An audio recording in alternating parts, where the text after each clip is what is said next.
Hey there, today we're going to be talking about how to capture the light of almost any situation or any subject. So let's dive into talking about that. Step number one is to observe closely. Really use your eyes, slow down, be in the moment, be present, and translate what you see to your brain. Step number two is to paint what you see instead of what you know. And in order to do that, you've got to do step number one first. Turn off the lizard brain, turn off the monkey mind, translate exactly what you see with your eyes to your brain. So this is all about activating your perceptual skills. Step number three is to make a thumbnail. Do not be tempted to skip this step. I'm looking right at you. So make a thumbnail. 3 to 5 values, 5 to 7 shapes. Make sure you closely observe both the shapes and the value patterns in your subject. Release that monkey mind and let close observation take over. Step number 4 is to compare the relationships of colors. Look at the differences in hue, value, intensity, and temperature. You've got lots of tools in your tool bag in order to do just that. The first one is to use a color spot tool. Remember how to make one? Just grab an index card, use a hole punch, and punch a hole as far in as you can go with that hole punch tool. Look through that to isolate one color with what it's up against. Then compare all 4 aspects in those relationships: hue, value, intensity, and temperature. With hue, is it closer to red or green? With value, is it lighter or darker? With intensity, is it brighter or duller? With temperature, is it warmer or cooler?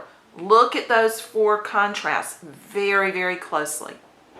Step number 5 is to slightly exaggerate the difference between those in value, hue, intensity, and temperature.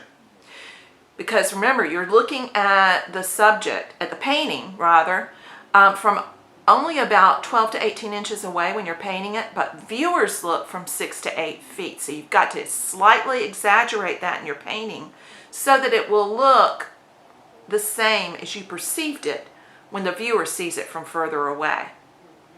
Now, we're also going to dive right on into a complex subject. So there are 3 things I want you to think about.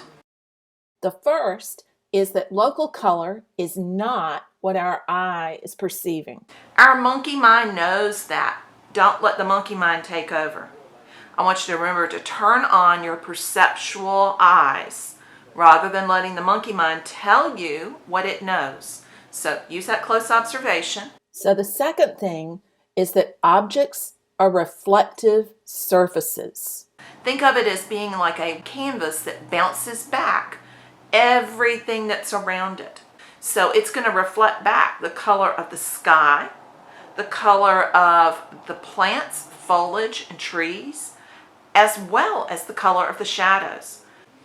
Third thing is to remember that the color that you see is influenced by 2 things. First, the direct light of the sun, things that we've been working on all through this course. So the direct light of the sun, but it's also influenced by that reflected color that I just talked about. So you've got 2 things operating at the same time, 2 light sources, a very direct one, the sun, and an indirect one from all of that bounced light and color. So does that mean that you're going to have to calculate all of these different light sources coming in onto the object as you're observing and you're painting? No. The answer, the solution to dealing with this issue is to use those tools that we talked about at the beginning of this video.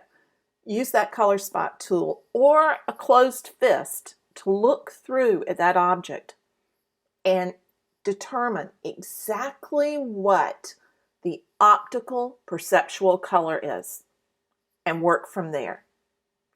Remember, you can use these tools to paint optical color with anything. It doesn't matter what the subject is. Happy painting, y'all. Bye-bye for now.